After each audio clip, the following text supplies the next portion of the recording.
Willow and I were a pair of doomed lovers, locked in a cycle of mutual torment that drove us to the brink of madness. Every day, we either cursed each other's entire family or resorted to outright physical fights. In the end, I even swore, whoever doesn't get divorced is a damn dog. On our way to finalizing the divorce, we hurled the most vicious insults at each other. But then, when the fuel tanker came crashing toward us, she threw herself over the driver's seat, shielding me with her body. Because of her, I lived exactly 0.01 seconds longer. When I opened my eyes again, I had returned to the summer after our sophomore year in high school. Right in front of me, Willow gave me an indifferent look and begrudgingly said she was willing to give dating me a try. But the second those words left her mouth, she lifted her gaze, her expression instantly twisting into disgust, and in that brief moment of eye contact, I knew she had come back too. Chapter 1. I found a stack of David's portraits in Willow's cabinet. My heart shattered, but I knew this was just another one of her tantrums. Before I could even open my mouth to question her, she glared at me furiously and demanded an apology. Her face flushed red as she shouted,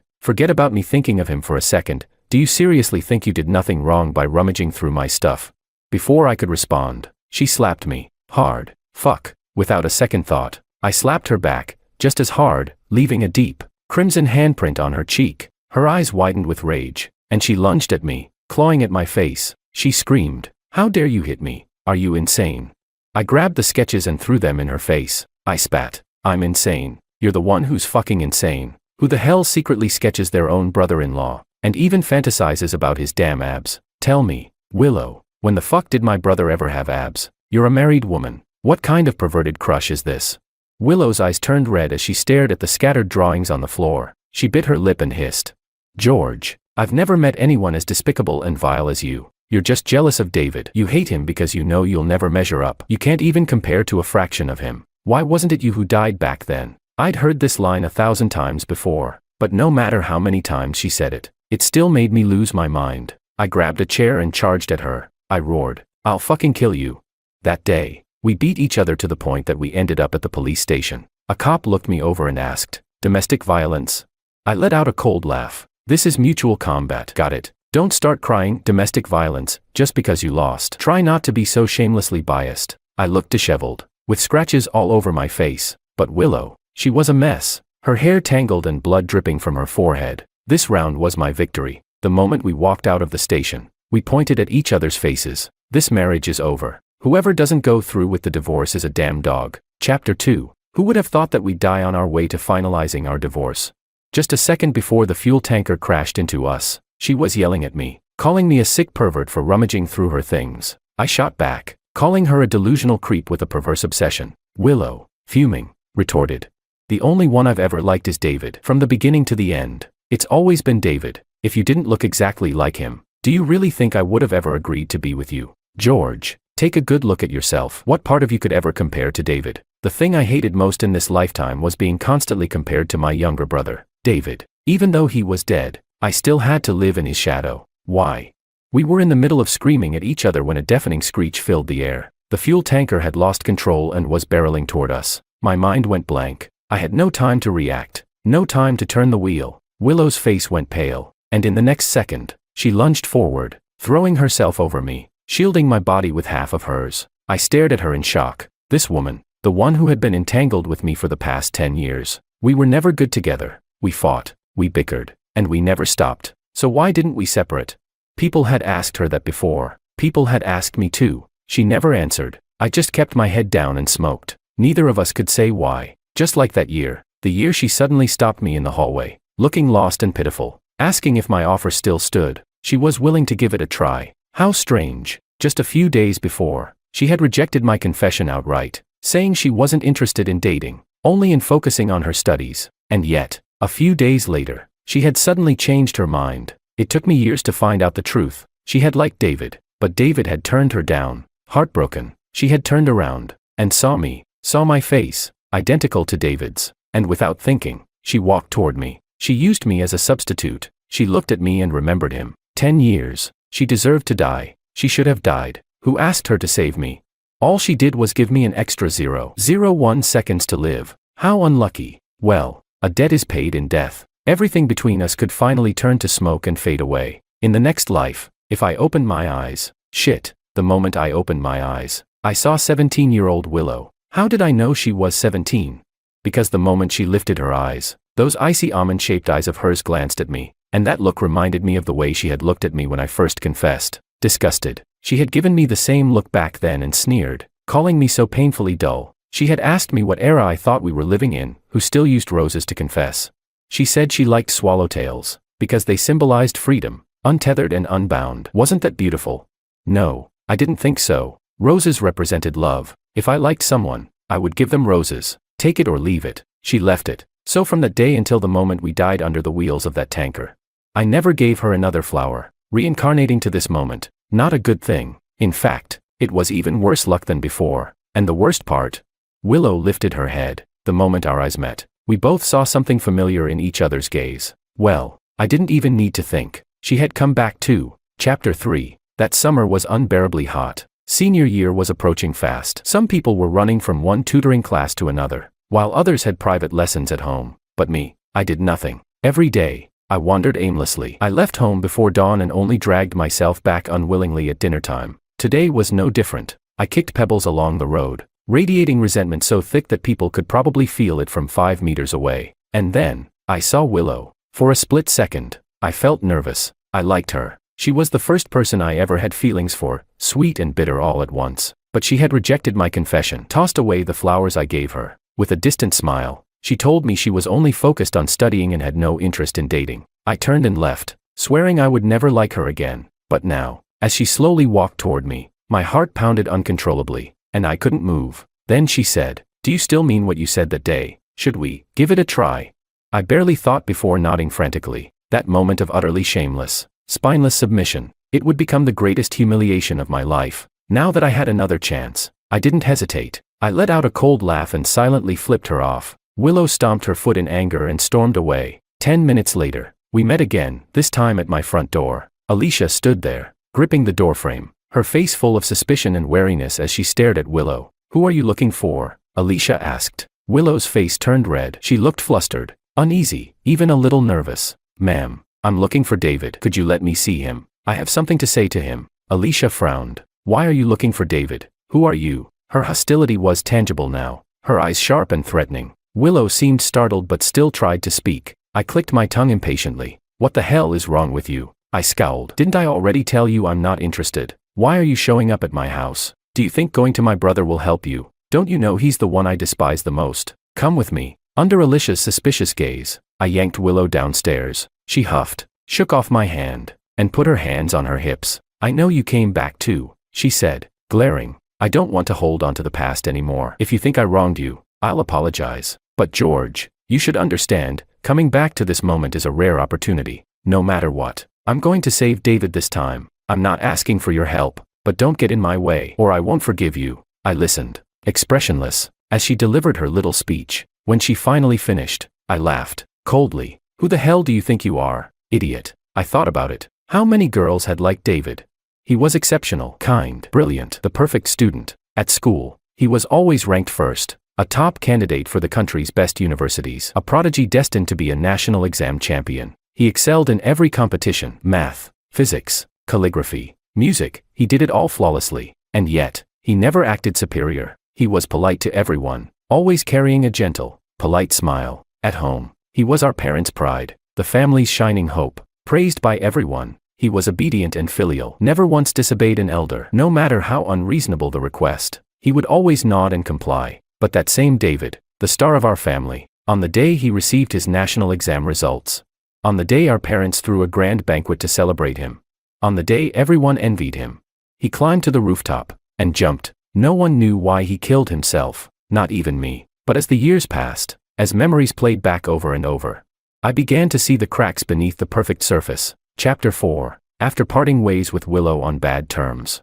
I strolled back home at an unhurried pace. The moment I stepped through the door, I saw Alicia holding a glass of milk for David. Her expression was warm as she gently stroked his back. "In a little while, I'll take you to Mr. Byes. He says you're improving quickly, but you mustn't get complacent. You have to keep working hard. By the way, do you really not know that girl from earlier? Hand me your phone. I'll check." "David, this is a crucial time. You must not be like George, hanging around with those no-good girls. George is already a lost cause. You're all I have left. You have to make me proud. Now, drink your milk while it's still warm." Alicia had already noticed my presence, but she didn't care. She didn't even try to hide the disdain in her eyes as she rolled them at me. I thought to myself, since I was already labeled as the lost cause of the family, I might as well live up to the name. I took a few steps forward and snatched the glass from David's hands, smashing it onto the floor with a loud crash. "George, what the hell are you doing?" Alicia screamed hysterically. I raised an eyebrow and said lazily, "If I can't have the milk, then David doesn't get to have it either."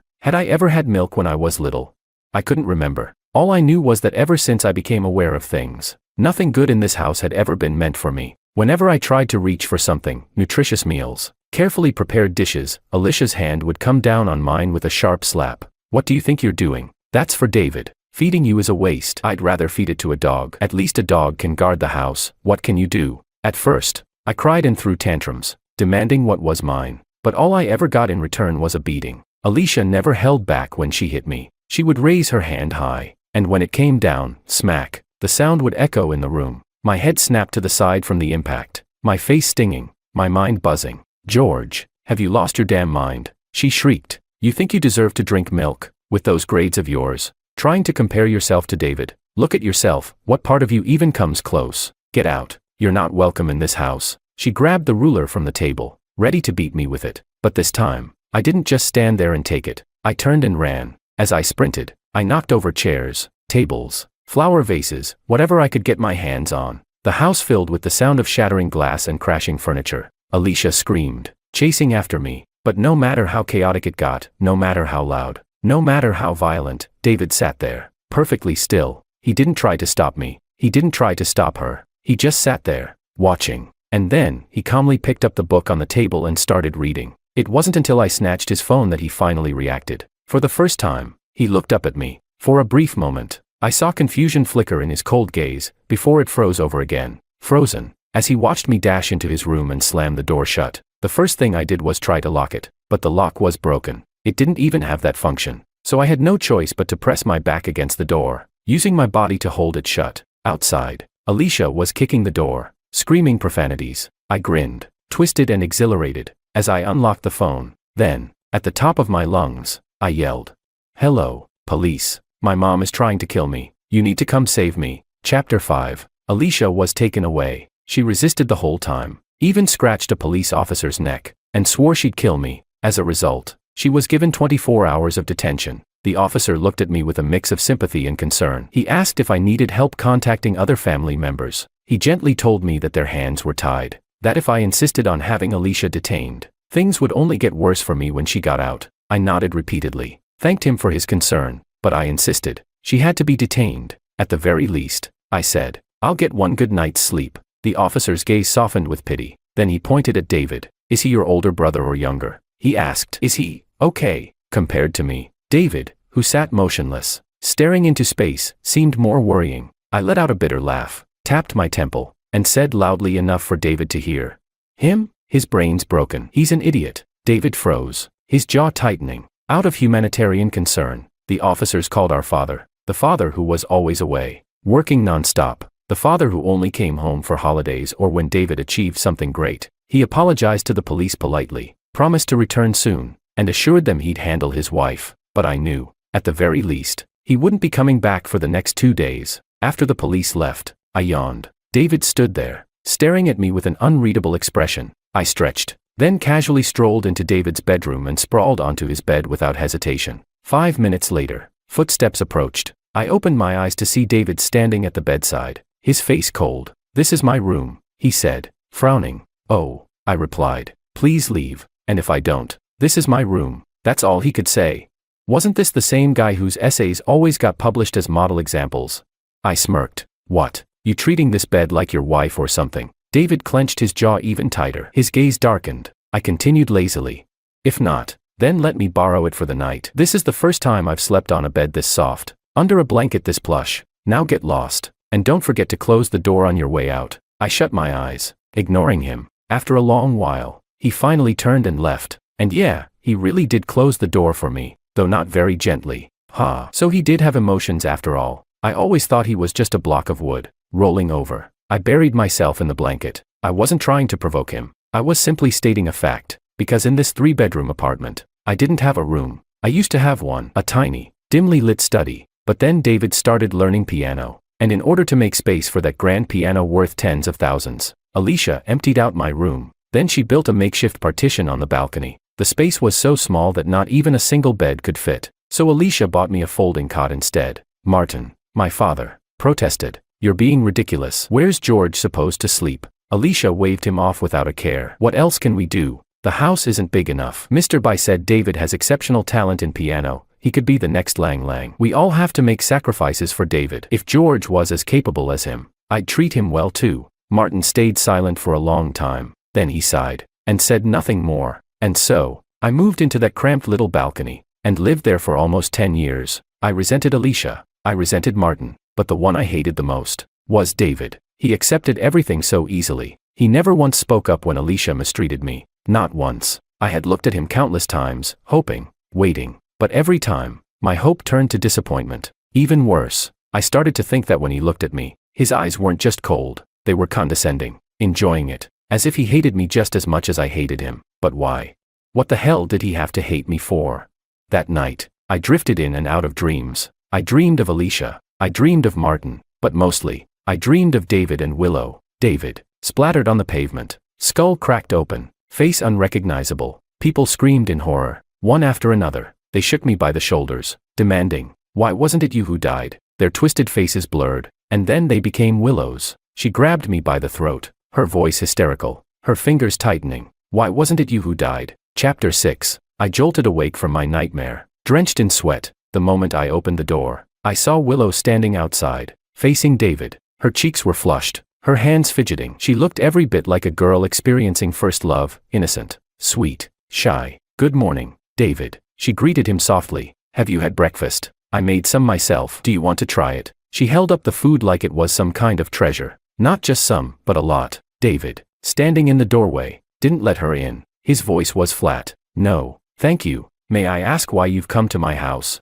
Willow's smile stiffened. Her gaze wavered, then landed on me. I am here to see George," she stammered. She followed me in silence, looking pitiful the whole way. She didn't even react when I took her breakfast from her hands. A sandwich, porridge, and finally, she handed me a beef bun. "From South Street, your favorite," she said. I stopped walking. South Street's beef buns, thin-skinned, packed with juicy, slightly spicy filling. It was my absolute favorite breakfast back in high school, best paired with a freshly ground soy milk. But Willow never liked them. Every time I stopped by that shop, I would also go next door and buy her a croissant with coffee. Yet every time, she'd sneer. "Why do you always buy these nasty stuffed things? Who knows what kind of meat they use? So low class. I don't even like them. Don't buy them for me next time." Even when I told her, "I like them, I eat them. You don't have to," she never listened. She always acted as if I was buying them for her. Now, I finally understood. It wasn't that she forgot my preferences. It wasn't that she thought everything I bought was for her.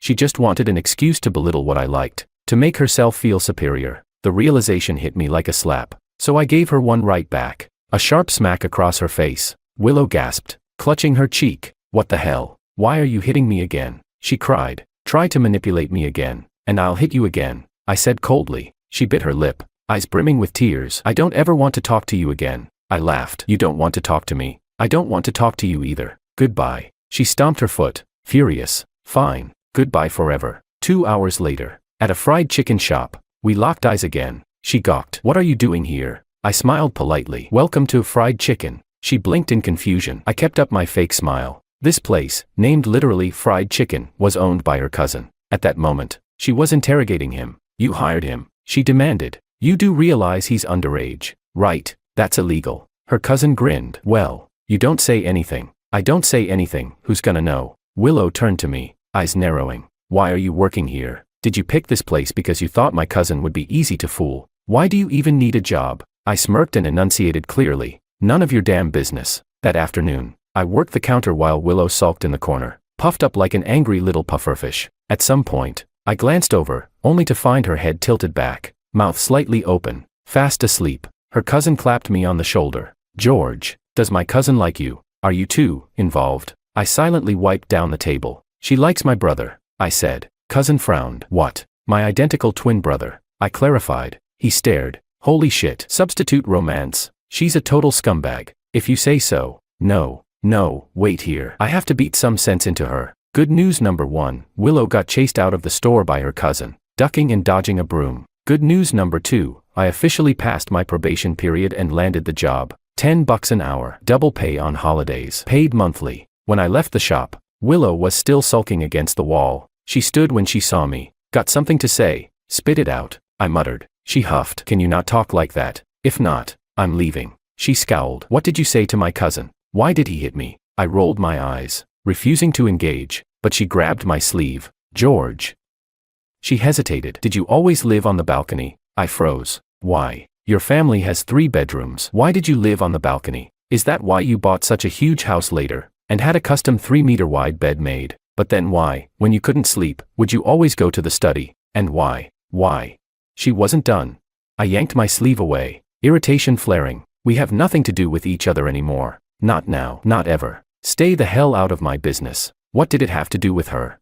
Yeah, you always crave what you never had. I bought a huge house. I had a bed big enough to fit an entire family, because I had never had those things before. But in the end, that big house, that giant bed, they just made me anxious, empty, lonely. Only when I crammed myself into the study, curled up on a tiny cot, surrounded by books and clutter, only then did I feel safe. How ironic, how pathetic. I thought that growing up, I could make up for what I had lacked as a child, but some things would always stay barren. Chapter 7. The moment Alicia was released from detention, she immediately called all of David's tutors, demanding they make up for the lessons he had missed. Then she rushed into the kitchen to prepare a nutritious meal for her precious golden boy. At first, she glared at me with pure rage, clearly itching to hit me. I waved my phone at her. Try it, and I'll call the cops again. Alicia was seething. Her chest rose and fell as she gritted her teeth. Give David back his phone. No, I smirked. You can buy him a new one, or he just won't have one anymore. Her face turned red with fury. She grabbed David,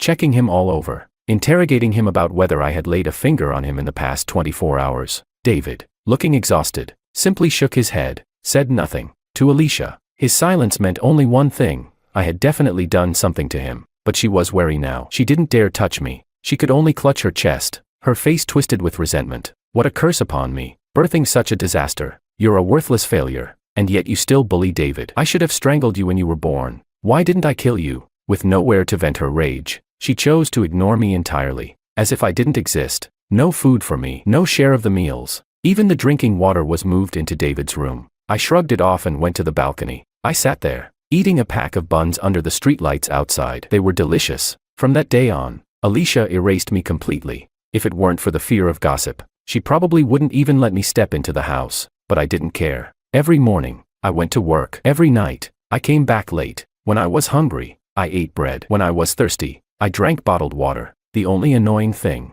was that Willow just wouldn't go away. It rained that night. At first, it was just humid, but then the wind picked up, bringing a sharp chill. I stepped out of the store, tucking my chin into my collar, wondering which route to take home. A black umbrella appeared in front of me. Take it, Willow said. I acted like I didn't see it and moved to the side. She huffed, annoyed, being stubborn again. You always do this, always pretending to be tough. What are you gonna do? Run home in the rain like an idiot? Go on then. Keep acting cool. You were always like this, so damn frustrating, so stubborn, like a stupid mule. I snapped. I turned and glared at her. What the hell do you want? She gripped the umbrella tightly. Her voice softened. I want to ask you something. Why did David jump? George, do you not care at all? He's your brother, your twin, the person closest to you by blood, and he jumped. He died. Don't you want to change that? Don't you want to save him? You should be by his side, protecting him, taking care of him, not wasting time working some job. Her words dripped with righteous conviction, like some saint radiating divine light. Her holy glow was practically blinding. The irritation in my chest slowly faded, and instead, I laughed. Willow froze, confused, uncertain, like she had more to say but didn't know how. I didn't give her the chance. I turned, and ran straight into the rain. The downpour hit me hard, drenching me instantly. I couldn't keep my eyes open. My clothes stuck to my skin, heavy and cold, but I didn't stop running. I ran all the way home, shivering, soaked to the bone. I knocked on the door. No answer. I knocked harder. Still nothing. I exhaled shakily and slumped against the door, exhausted. My body felt weak, trembling. I pressed a hand to my forehead. It was burning. Great. As if things weren't bad enough, I was definitely running a fever. Alicia wouldn't open the door. David wouldn't care. I didn't even have a key to this damn house. What kind of shitty rebirth was this?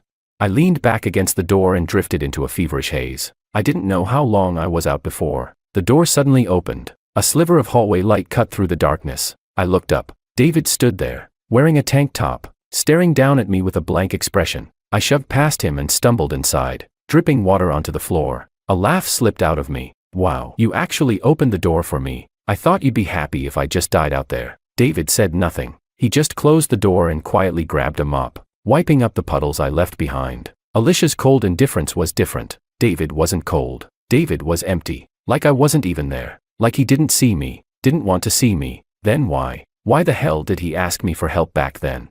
I asked. David, have you ever, just once, wanted to stand up for me? You've always been the favorite. You've had everything, but you never said a word for me. Are you proud of yourself? Watching me get beaten, neglected, mistreated, while you lived like a goddamn prince. Did that make you happy? Do you hate me that much? David still didn't speak, but his hand stopped moving. I waited. 1 second, 2 seconds, 1 minute, 2 minutes. The light in my eyes dimmed. I shifted my foot, about to turn away. David suddenly shot up to his feet. The mop clattered to the floor. His arms trembled violently. His voice strained and low. Through gritted teeth, he growled. Yes, I hate you. I fucking hate you. George, you're a worthless failure. When do your memories start? 6 years old, 8, 10. Mine started at 2, when you were stacking blocks and playing with toys. I had already memorized the entire 3-character classic. Mom was thrilled. She called Dad, made me recite it over the phone. She told him to come back immediately. She wanted to take me for an IQ test. 120. That was my score. Above average, but nothing extraordinary. But Mom refused to accept that. She was convinced she had given birth to a genius, and geniuses need special treatment, special education. She dreamed of a brilliant future. I told her I wanted candy once. She said no. Geniuses don't eat candy. But Dad secretly bought me 2 pieces anyway. I ate the lychee-flavored one, the orange one. I saved it for you. That was the last piece of candy I ever had. George, how could you live so carefree? I begged you to stop playing outside, to stay with me, to study with me, to keep me company. But you couldn't sit still. You couldn't focus, because you're useless. You were a failure, so Mom hit you,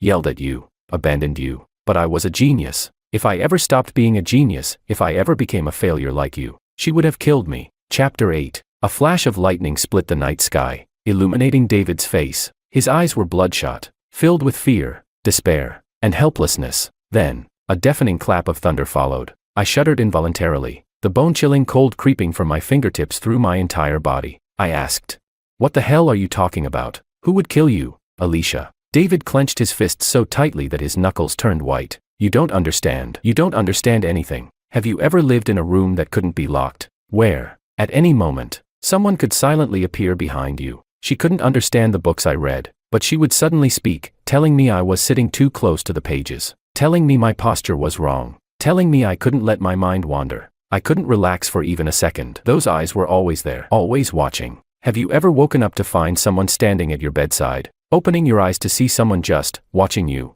wiping your sweat, tucking you in, gripping your hand, or sometimes, just staring, not saying a word? She would whisper, "You are my everything. You're all I have. You have to work hard. You can't fall behind. You must be the best. My child should be the best. Only if you are the best, your father will come home. He won't abandon us. Otherwise, what will we do? If that happens, I can only take you with me, to die." Saying these words seemed to drain the last of David's strength. He leaned against the sofa for a long while before slowly standing again. His voice had returned to its usual flat calm. "Mom took sleeping pills. She won't wake up tonight. You came in on your own. This has nothing to do with me." His steps were unsteady as he walked away, back to his room, moving like a ghost. I exhaled, all the tension leaving my body. I collapsed into a chair. There were so many questions I no longer wanted to ask, including the ones about the words carved under the bed. David's suicide had always been a mystery. He never left a note, not a single word. Alicia nearly tore the house apart, desperate to find a reason, a why, until someone lifted the bed frame, and the entire room fell into a stunned silence. Etched into the wooden slats beneath the bed, in jagged, desperate strokes, were words that choked the breath out of everyone in that room. "Help me, help me, help me. George, help me." Why did David need saving? Why was my name there? Alicia had grabbed me by the throat, her voice raw and frenzied. "What did you do to David? Did you cause this? George, why the hell didn't you die instead? Why wasn't it you?" I didn't know. Why? Was David asking me to save him?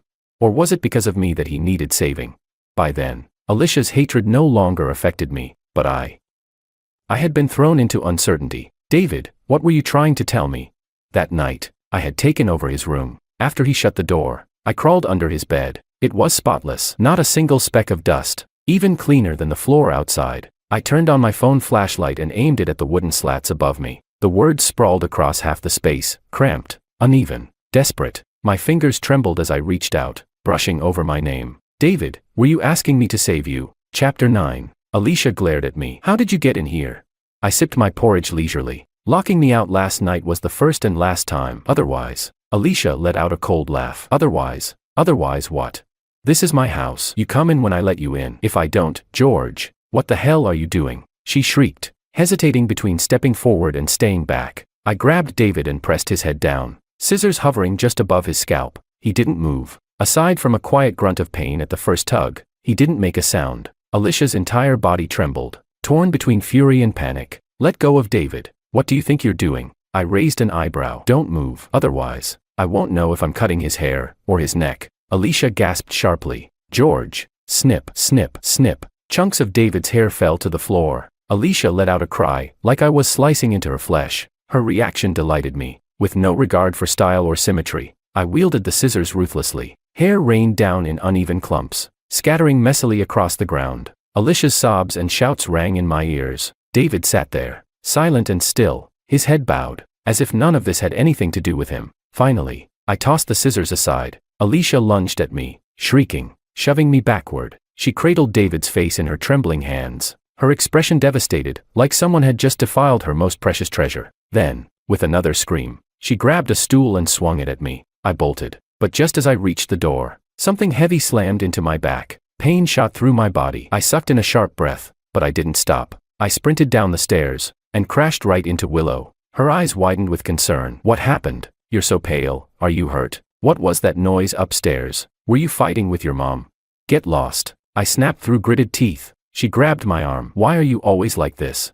George, can't you just talk to me like a normal person? You're like a damn rock in a latrine, stubborn and foul, no matter what. She's still your mother. I took a deep breath, yanked my arm free, and growled.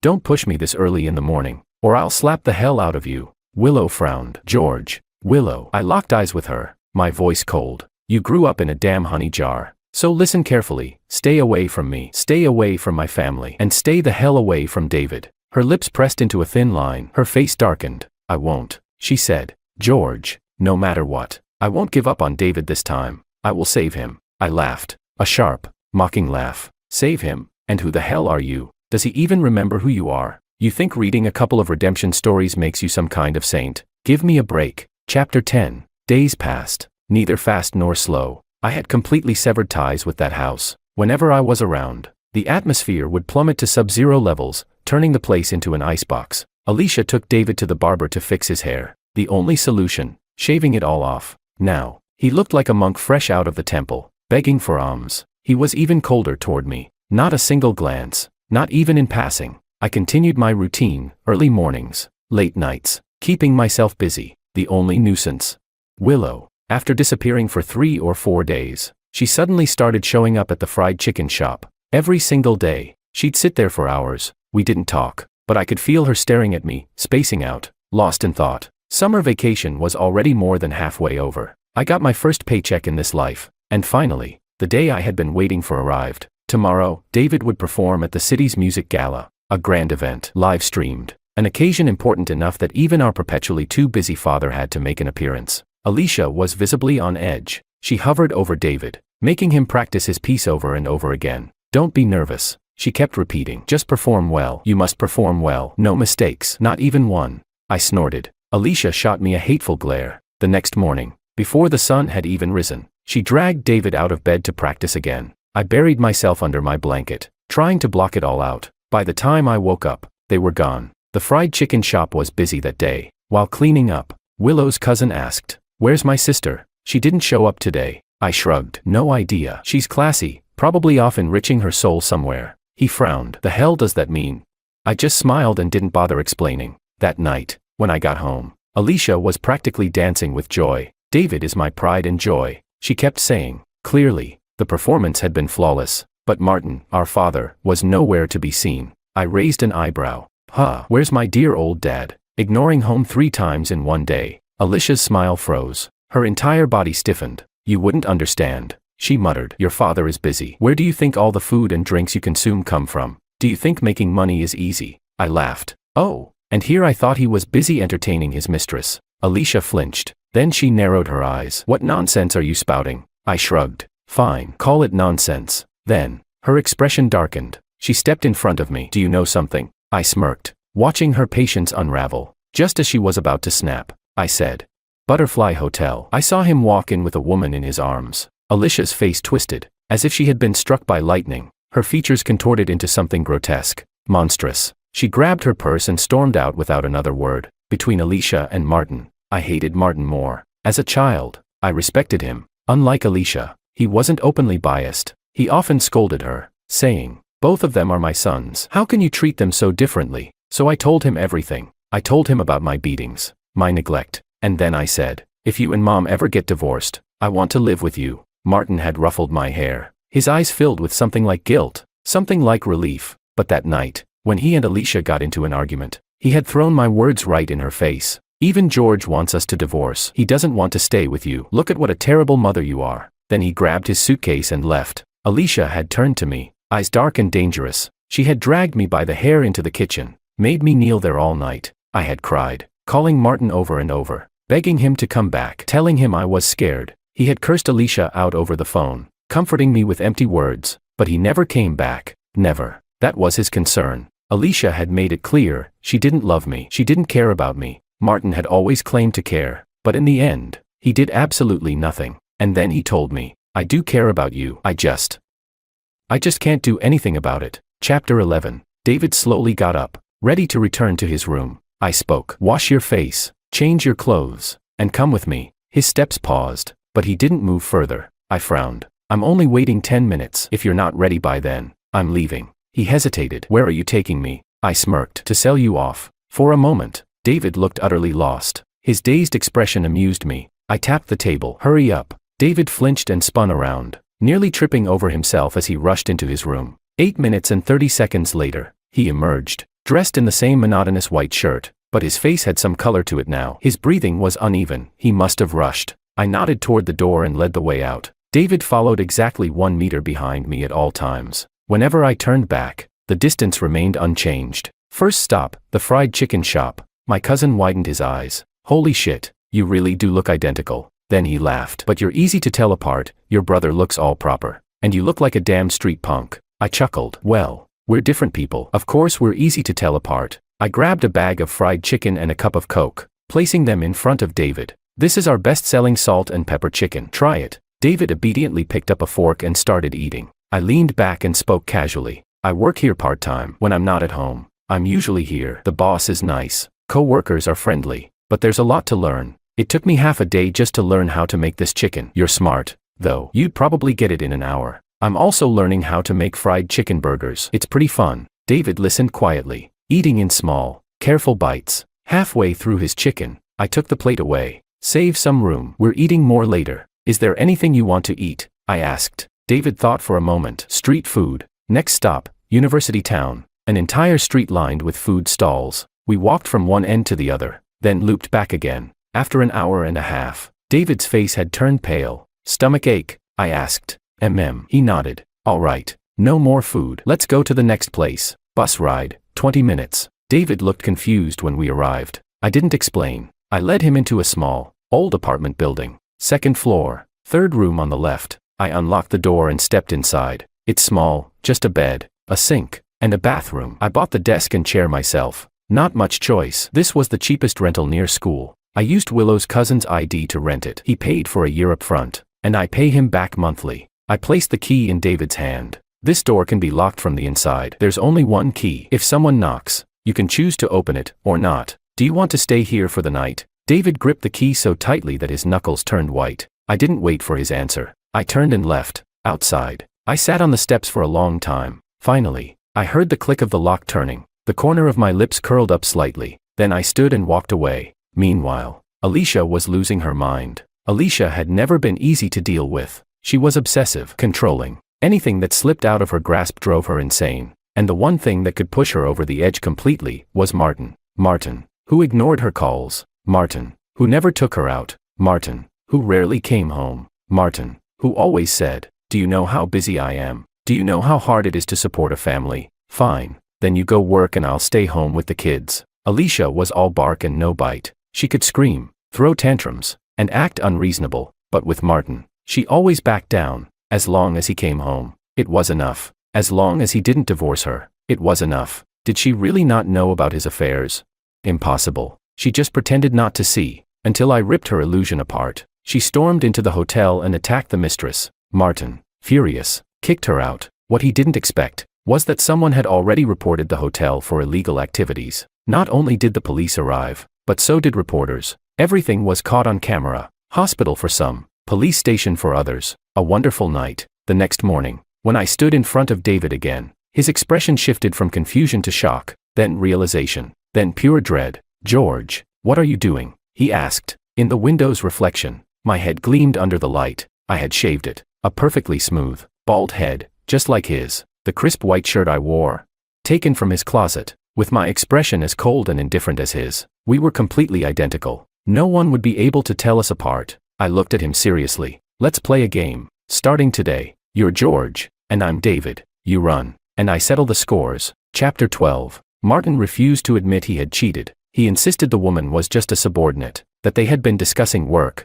It was Alicia who was paranoid. "If you don't even have the basic trust in me, then let's just get a divorce," Martin said. The moment she heard that, Alicia deflated. She swallowed her anger, forced herself to accept his explanation, and pretended it never happened. In the living room, Martin was already impatient. "All right, I've brought you home. There's still work to do at the factory. I need to go." Alicia frowned. "You're not staying for dinner?" "Martin, do you even care about this family? I run around all day keeping things in order. And you barely set foot in this house before you're already leaving." Martin cut her off as he stood. "Can you just stop? Do you know how much money I lost because of your tantrum today? If I don't go back now, what do you expect me to do? Let the client walk away? Stop making money? Should we just starve?" Alicia fell silent. She looked like she was choking on her own words, unable to swallow them but unable to spit them out either. Martin shot her a look of pure disdain, then turned to me, his expression immediately softening. "David, focus on your studies and listen to your mother. If you need anything,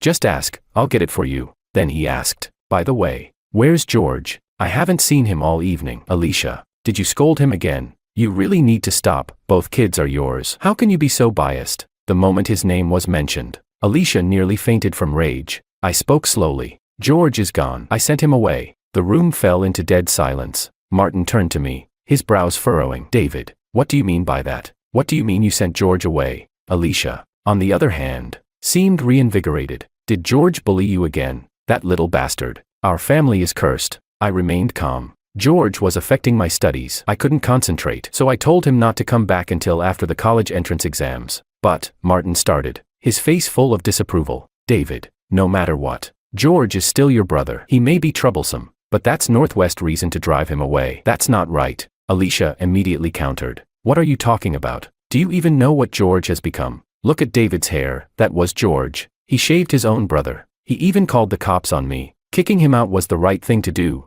I've wanted him gone for years." Martin clenched his jaw. "Do you even act like a mother? This house is a mess because of you." Alicia snapped back. "And do you act like a father? You're impossible. I'm done talking to you." The two of them launched into yet another screaming match. I stood, breaking the tension with a composed voice. "I think the most important thing right now is the college entrance exam. Everyone in this family should make sacrifices for it. Since George is also part of this family, a little sacrifice from him is hardly a big deal." Alicia's eyes lit up. She nodded enthusiastically. Martin hesitated, clearly uncomfortable. "Forget it. Do whatever you want. I don't care anymore," he muttered. I turned to him. "Dad, you're the pillar of this family. How could you not care? Actually, I do have something to ask of you. Could you give me 50,000 yuan? Martin's eyes widened. "David, why do you need 50,000? "It's for George's living expenses, tuition, and rent for the next year." I promised him that if he left quietly, he wouldn't say anything to anyone. He'll tell people he left voluntarily. 50,000 yuan wasn't much, more than enough for a student to live comfortably for a year and still have some leftover for university. But it also wasn't an insignificant sum, especially for Martin. He had no problem casually spending that amount on expensive gifts for others. But giving it to this family, that was another story. "We're all family. Why should we talk about money? George is being ridiculous." Martin scoffed. Alicia agreed. "Why should we give him anything? He thinks he can just demand money. Who does he think he is? I let them vent. Then, in a light voice, I said, when I become the national top scorer in the college entrance exams, I'm sure there will be plenty of media interviews. I really hope there won't be any unpleasant rumors circulating by then. Silence. For a long moment, neither of them spoke. Chapter 13. Martin handed over the 50,000 yuan with a face full of reluctance, while Alicia looked like she had just had a piece of her flesh bitten off. When I brought the money to David, he was sitting in the fried chicken shop, wearing a ridiculous blonde wig while eating fried chicken. Willow stood beside him, learning how to fry it herself. She'd glance at him after every step, waiting for his approval, and when David finally gave a slight nod, Willow's lips curled into a satisfied smile. I watched them for a long time. Then, without hesitation, I turned and walked away. Willow caught up with me at the bus stop. George, she was panting, slightly out of breath.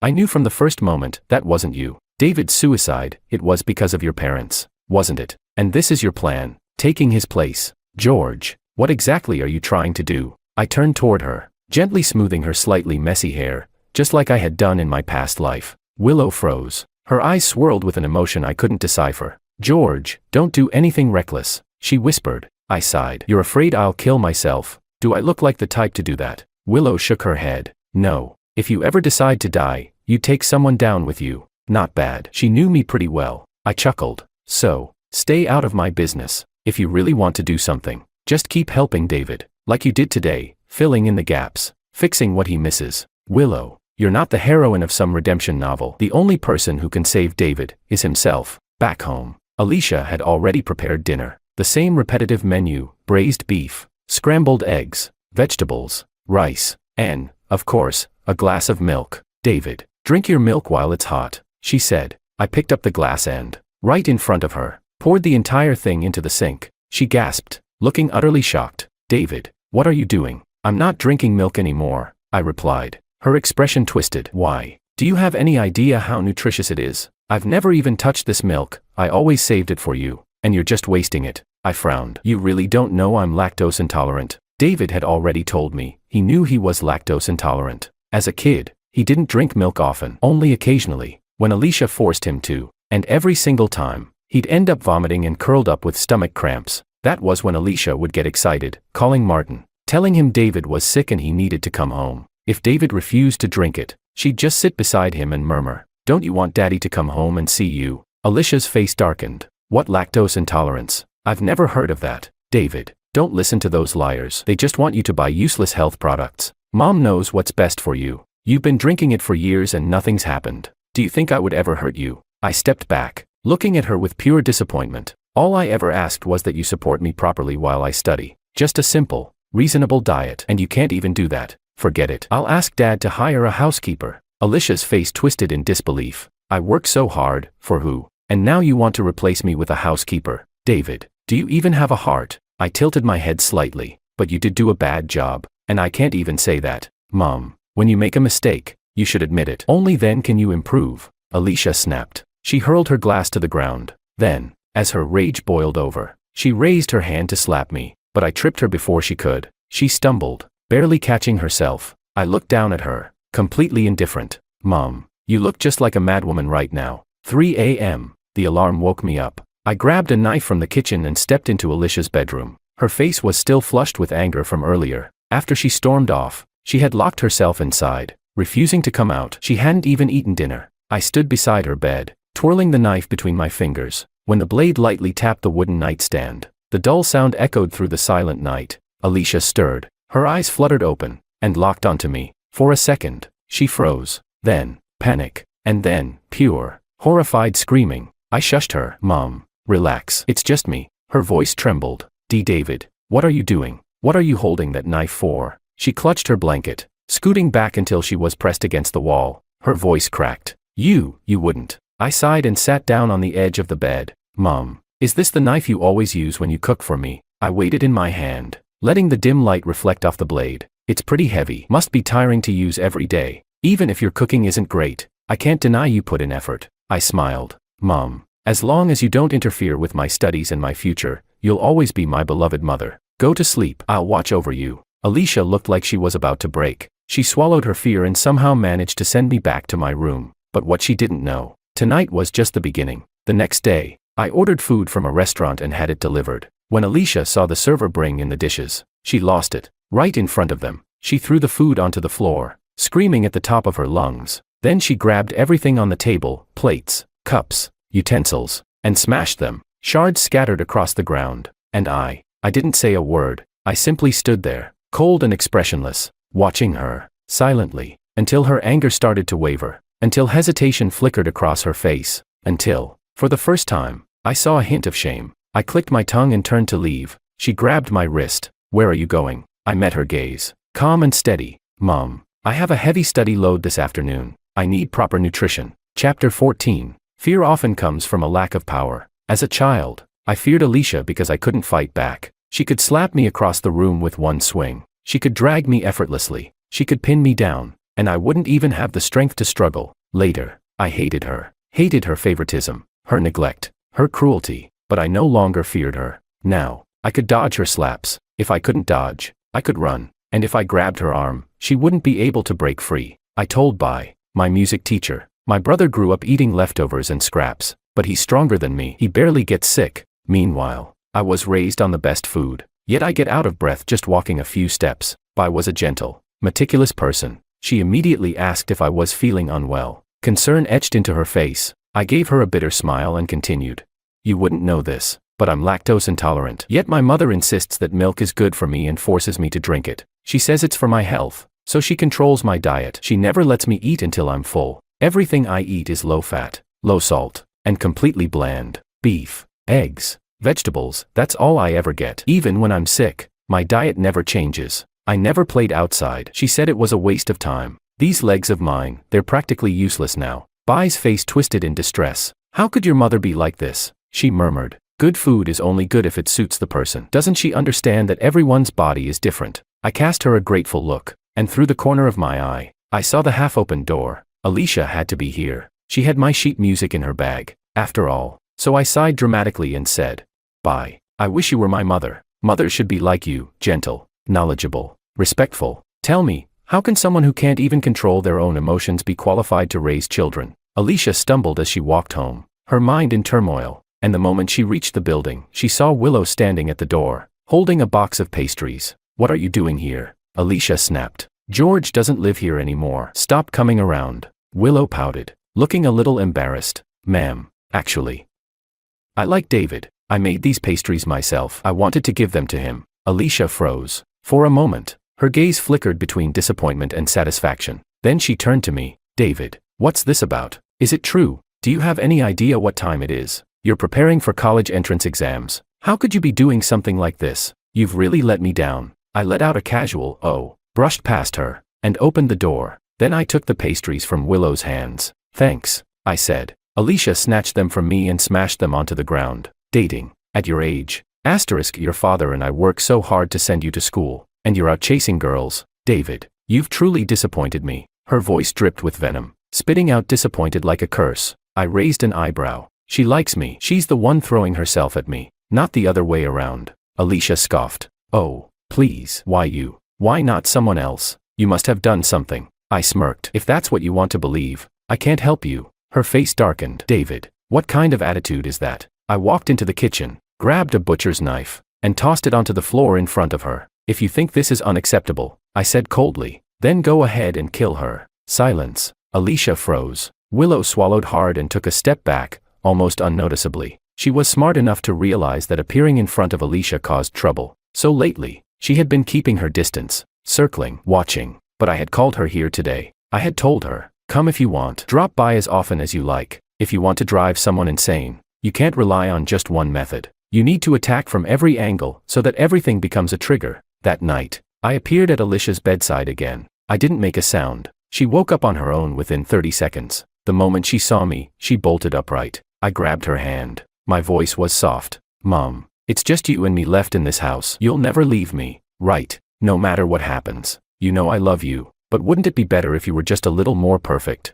My mom has to be the best. Otherwise, what gives her the right to be my mom? You agree, don't you? All right then, sleep tight. I'll stay right here and watch over you. And you'll never, ever leave me." Chapter 15. Just 2 days. After I appeared at Alicia's bedside for 2 consecutive nights, she locked her door. No matter how much I knocked or called, she refused to open it. So, I took a kitchen knife and hacked at the door. The solid wooden door split open in the middle, leaving a small hole. I bent down, leaned in, and looked through it. Alicia stood there, frozen stiff. I grinned and said, "Mom, why did you lock the door? I couldn't get in." "Ah."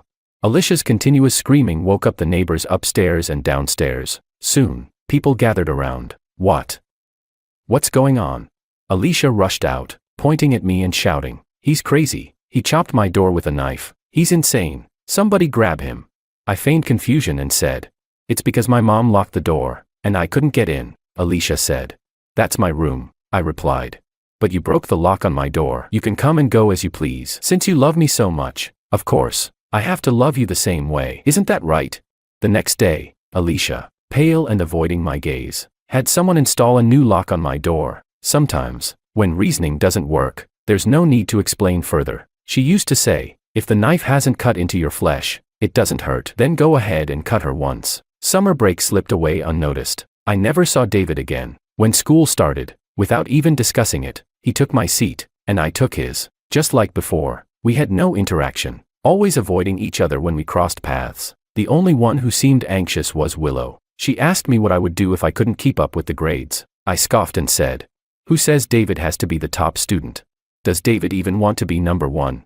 David didn't. David didn't even know what he wanted. He was growing more confused, daydreaming in class, dozing off at his desk during breaks. I bought a book and tossed it in front of him. I said, "Figure out what you want to study and which school you want to go to." David called out to me. He asked, "What is it that you want?"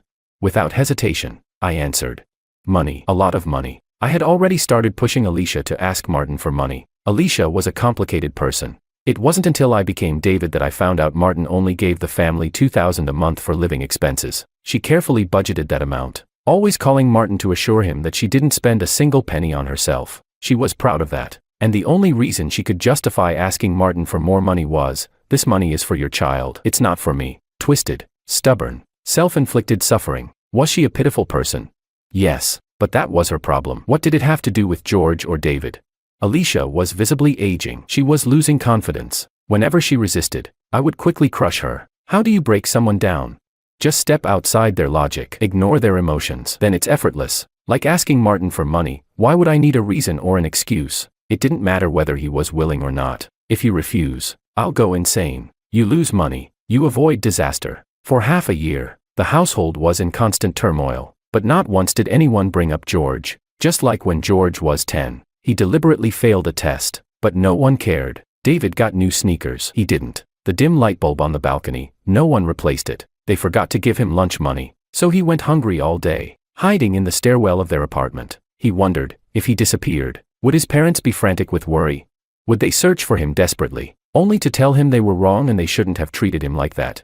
George waited. From dusk until nightfall, people passed by less and less. The sky grew darker. No hurried footsteps. No cries of distress. George got scared. He locked himself in the darkness, trying to endure it. Eventually, he reached his limit and ran home in tears. Alicia sneered. "You still have the nerve to come back. If you had any guts, you'd never return. You expect me to look for you? Not a chance." Martin sighed, ruffled George's hair, and said gently, "Don't do that again. Daddy will worry. Be good." At that moment, George felt a chill down his spine. Willow asked me, "Do they really not recognize the difference between you and David?" I replied, "No, they just don't care. They didn't care who was David and who was George. They only wanted the best child. And now, under my torment, they no longer had the energy to care whether David was outstanding or not." After all, when Alicia demanded to know why my grades were slipping, I casually told her, "Because of you. You don't provide me with a good environment, and I'm exhausted. They say parents are a child's first teachers. You can't even manage your own body or emotions. How can I improve?" Sigh. If I had a better mom, I'd definitely be much more successful. "Mom, you don't make money, and you can't take care of the house. What's the point of your existence?" Alicia was breaking down every single day. Sometimes, she would look at me with suspicion, but as soon as I started playing the piano, all her doubts vanished. David might not be doing well now, but George was worse. George definitely couldn't play the piano. Alicia couldn't even tell that I was playing the same piece over and over again. Just like she never realized, no matter how much of a failure I pretended to be, I had always been in the top 10 of my grade. The only thing that ever worried me was when Alicia took me to see a psychiatrist. She said I was disobedient, my grades were slipping, and I was rebellious. The doctor's diagnosis was moderate depression and moderate anxiety. I was confused. I thought he was a quack, but later, I let it go. David was sick. Who said George had to be normal? Chapter 16. The days of mutual torment with Alicia were quite enjoyable. But how could I forget about Martin? I still had those photos from my visit to his factory, several snapshots of the sewage outlets, and, of course, the evidence of his ambiguous relationship with his married accountant. Important photos had to be sent to the right people. For business matters, I sent them to his competitors. For personal matters, I sent them to her husband. It wasn't long before Martin found himself in deep trouble. An enraged man with nothing to lose can be dangerous. The accountant's husband held a knife to Martin's throat, though he didn't cut him. It scared Martin enough, and Martin couldn't even fight back. If he did, he'd lose both face and dignity. Then came the investigations from various regulatory departments. They imposed a deadline for compliance. Martin didn't take it seriously. He thought a few dinner invitations and some bribery would smooth things over. 3 months later, his factory was shut down. With no way out, Martin slunk back home in disgrace, and at that moment, it truly became a battle between the two of them. Less than a week later, Alicia, who had been so happy before, could no longer tolerate Martin. He stayed up late and woke up even later. If he wasn't out playing cards and drinking with his friends, he was sitting at home watching TV. He did no housework, left his dirty clothes and socks scattered around, and constantly criticized Alicia for every little thing. It escalated into the most intense argument they had ever had. For the first time, Alicia told Martin to get out. I watched, thoroughly entertained, but they were too loud, so, humming a tune, I went back to my room. David had chosen his major. He wanted to study biological sciences at a university in Anhui. As for me, I followed my past life's trajectory and chose my alma mater. Willow, however, was growing more and more silent. She silently watched me, silently followed behind me. I sighed and asked, "What exactly do you want?" She pressed her lips together and asked, "George, do you like me?" I countered. "Does it matter?" She said. "It doesn't." Taking a deep breath, I replied, "Willow, if you came back just to figure out who I like or who you like, isn't that too cliché? Weren't you always chasing something more sophisticated?" Time pressed forward, grinding us along with it, forcing us to sprint ahead. Alicia and Martin had started divorce proceedings. Countless times, she sought comfort from me, only to be coldly turned away. She broke down crying, and I just watched her, like I was observing some hysterical lunatic. Over time, Alicia seemed to develop a fear of me. I was growing stronger while she aged by the day. How could she not be afraid?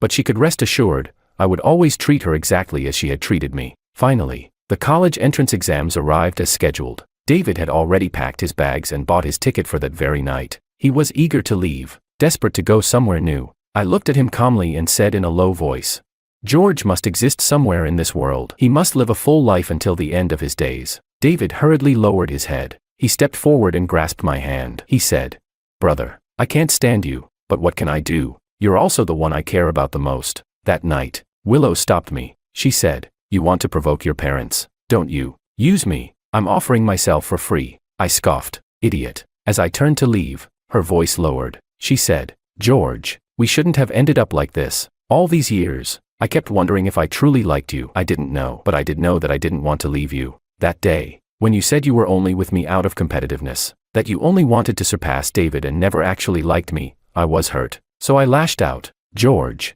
I love you." I rubbed my temples, a mix of emotions swirling inside me. I wouldn't say I was sad, but I did feel stifled. She was talking about the day I discovered David's portrait. She had dismissed it as nothing more than a youthful fantasy, telling me David was just someone from the past and that I shouldn't take it too seriously. But how could I endure knowing that years of emotions had been nothing but a lie?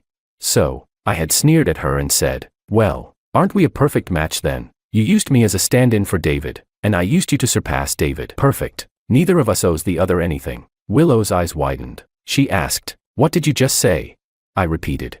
"I said I never liked you. I just wanted to win against David for once." Back then, her eyes reddened. Her voice trembled, but she still let out a scornful laugh and said, "Well, at least now I don't have to feel guilty anymore. George, you really are nothing compared to David. I regret ever using you as a substitute." The cruel words still echoed in my ears. But now, everything had changed. In the end, I said nothing more. I simply walked into the shadows. Chapter 17, Extra, David. David jolted awake from yet another nightmare, sitting up abruptly, clutching his chest, gasping for air. It had been 8 years since he left, and he still couldn't sleep peacefully. He was trying his best to live, making friends, seeing the world, conducting experiments, doing research. Everything seemed to be getting better, but only David knew, on some quiet nights, he still had the urge to climb onto the windowsill and jump, but he couldn't, because now, he was George, and George had to live a full life until the end of his days. David had hated George ever since they were children. George was like an indestructible cockroach. No matter how Alicia treated him, he would, at most, be sad for a night. By the next morning,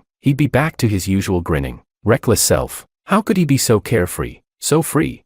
He did whatever he wanted, went wherever he pleased, but David couldn't. His life was filled with endless tutoring classes, endless exercises. He had to work tirelessly to be Alicia's perfect child. George had a pair of healthy legs. He could run to any corner of the world, but David's wings had been clipped, his limbs broken. He had nowhere to go, and that drove David to despair countless times. He had wished, so many times, that his brother would see him, save him. David never imagined that love itself could be what destroys a person. Perhaps, in the end, he really wasn't as strong as George. David thought, this is it. This is my life. This is all it will ever be. But then, George gave him a choice. The choice to become George. David admitted it. He was tempted. This was his 8th year as George. One day, a friend sent him a message in surprise. Hey, look at this. Doesn't this guy look just like you? I was stunned. Are you sure you don't have a long-lost twin brother? David stared at the attached photo, greedily zooming in, over and over again. It was a man with a sharp,